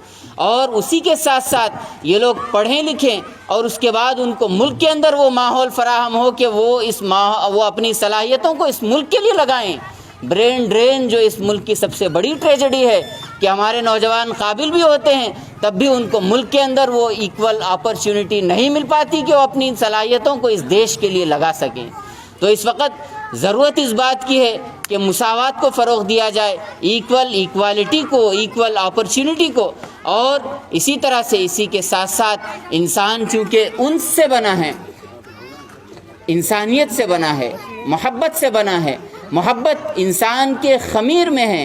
सियासत तो अपने बाज़ मौके पे काम कर जाती है, लेकिन हकीकी जो फैक्टर है इस मुल्क के अंदर जिससे काम हुआ है वो है मोहब्बत का उन्सर। आज इस चीज़ को आम करने की ज़रूरत है। तहरीक क़याम इंसानियत के हवाले से मैं जो यहाँ हाज़िर हुआ हूँ कि ये एक non political, non religious organisation है, इसलिए कि मज़हब की बुनियाद पर जितनी तकसीम इस मुल्क के अंदर हुई है उतनी तकसीम किसी दूसरी चीज़ पर नहीं हुई। तो इन तमाम इख्तिलाफ़ात को बालाए ताक रखते हुए सिर्फ़ और सिर्फ इंसानियत की बुनियाद पर हम इकट्ठे हों, एक स्टेज पर कॉमन इश्यूज़ पर और मुश्तरका दुश्मन से लड़ने के लिए हम इत्तेहाद कायम करें। मज़लूमों का साथ देने के लिए, कमज़ोरों को ताकत पहुंचाने के लिए हमारा इत्तेहाद होना चाहिए और इस मुल्क की तरक्की के लिए सब के सब मिल कर के काम करें। तो यही सबसे बढ़ के यानी डॉक्टर अम्बेडकर की रूह को खिराज अक़ीदत होगा और उनके बनाए हुए दस्तूर को तक़वियत पहुंचाने के लिए माशरे के हर तबक़ात, चाहे वो जिस पेशे से ताल्लुक़ रखता हो, जिस रंगो नस्ल से ताल्लुक़ रखता हो, जिस ज़ात से ताल्लुक़ रखता हो, जिस मज़हब से ताल्लुक़ रखता हो, इन तमाम चीज़ों को हम इस मुल्क के तरक्की के लिए और इस मुल्क के डेवलपमेंट के लिए उसको हम बरोए कार लाएँ। और यही मैं यानी आज की यौम जमहूरिया की जो मुनासबत से यही पैगाम मैं देना चाहूँगा। और इसी के साथ साथ एक चीज़ यह है कि हम में से मानवता कमेटी हर महल्ले की सतह पर, हर सोसाइटी की सतह पर कि इंसानियत की बुनियाद पर अफराद का एक मजमुआ होना चाहिए जिसकी ये फ़िक्र हो कि हमारी बस्ती में, हमारी आबादी में कोई गरीब भूखा ना सोए, कोई गरीब पैसे की महरूमी की वजह से इलाज से महरूम ना रहे, गुर्बत से महरूम ना रहे, कोई बच्चा नाखानदा और जाहिल ना रहे, स्कूल को जाने वाला हो। इस तरह से यानी ये वो चीज़ें जो दस्तूर हमको यानी बुनियादी तौर पर जिन चीज़ों की ज़मानत फ़राहम करता है उसकी तनफीज़ के लिए हम फ़िक्र करें। तो मैं समझता हूँ कि इस मौके पर इतनी ही बात काफ़ी है और इसी के साथ मैं आप हजरात से इजाज़त चाहूँगा क्योंकि वक्त काफ़ी हो चुका है। आप हजरात भी बहुत देर से बैठे हुए हैं और मेरे बाद भी शायद और भी हजरात हैं जिन्हें सुनना है। मैं इसी पर इजाज़त चाहूँगा। व आखिर दावाना अनिल हम्दुलिल्लाहि रब्बिल आलमीन। जज़ाकल्लाहु खैरन। अब ये थे हज़रत मौलाना मुफ्ती मोहम्मद इलियास साहब, कन्वीनर क़याम इंसानियत, जो हमसे ख़िताब फरमा रहे थे। अभी नमाज का भी वक्त हो रहा है।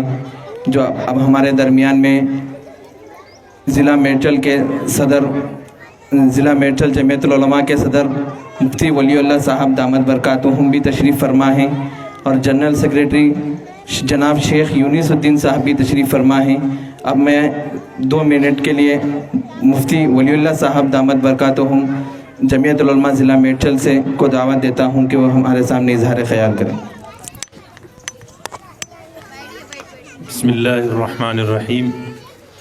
आज मुल्क के तमाम बाशिंदगान के लिए बहुत खुशी का मौका है कि इसी दिन हमारे मुल्क में जो दस्तूर बनाया गया उसका नफाज हुआ गया था, उसको नाफिज किया गया था, जिसे हम यौम जमहूरिया के नाम से जानते हैं। तलबा किराम उनको किताबों में भी ये सबक पढ़ाया जाता है, इसकी अहमियत याद दिलाई जाती है और ये बहुत ही हसीन और बहुत ही अहम पैगाम यहाँ से दिया गया। और हमारे साबिक़ा मुक़र्रिरीन ने जो तकरीरें फ़रमाई उसमें इस अहमियत पर तवज्जो दिलाई, इस जानिब उन अवाम का रुख बावर कराने की कोशिश की गई कि साबिक़ा अहवाल कैसे थे और उन पर मजबूती से जमी रहने के लिए हमें क्या करना है। अल्लाह तबारक व तआला से दस्त बदुआ हूँ कि आज के इस प्रोग्राम को हकीकी माना में इसके असरात और समरात उम्मत के अफराद के अंदर डाल दे और उसके फ़वाइद से हम सब को मुस्तफ़ीद फ़रमाए, और जमहूरियत का जो हकीकी मफ़हूम है और जमहूरियत के जो हकीकी माना है उसको हम सब को लेकर चलने और उसको अवाम तक पहुँचाने की सही और कोशिश करने की तौफ़ीक़ अता फ़रमाए। व आखिर दावाना अल्हम्दुलिल्लाह। जज़ाकल्लाहु खैरा। हम आए हुए तमाम मेहमानों का शुक्रिया अदा करते हैं, ख़ासकर हज़रत मौलाना हुसैन शहीद साहब दामत बरकातुहुम कायद बाम सैफ, और इसके अलावा हज़रत मौलाना अब्दुल क़दीर साहब ज़िम्मेदार मुस्लिम मोर्चा, और उसके अलावा जनाब डॉक्टर कुमार साहब और हज़रत मौलाना मुफ्ती इलियास साहब नदवी दामत बरकातुहुम, इन तमाम मेहमानों का, और उसके अलावा जितने हज़रात यहाँ पर स्टेज पर तशरीफ़ फरमा हैं, जनाब शेख यूनुसुद्दीन साहब का और हज़रत मौलाना मुफ्ती वलीउल्लाह साहब का, जनाब अब्दुल करीम साहब का, हज़रत मौलाना असलम साहब रहमानी का हम शुक्रिया अदा करते हैं कि इन्होंने अपना कीमती वक्त निकाल कर आज यहाँ पर तशरीफ़ लाए हैं। अल्लाह ताला इनके वक्त में बरकत अता फ़रमाए और इनको जज़ाए खैर अता फ़रमाएँ। इसके अलावा हम तमाम उन नौजवान हज़रात का भी शुक्रिया अदा करते हैं जिन्होंने इंतज़ामात में हिस्सा लिया है। जनाब सलीम साहब का भी हम शुक्रिया अदा करते हैं, और उसके अलावा जितने हज़रात हैं ज़िम्मेदारान ईदगाह का भी हम शुक्रिया अदा करते हैं कि इन्होंने बढ़ चढ़ कर इस इंतज़ामात में हिस्सा लिया है। अल्लाह ताला सब के उम्रों में बरकत अता फ़रमाए। अब नमाज का वक्त हो चुका है, इसलिए हम इस प्रोग्राम की बर्खास्तगी का ऐलान करते हैं।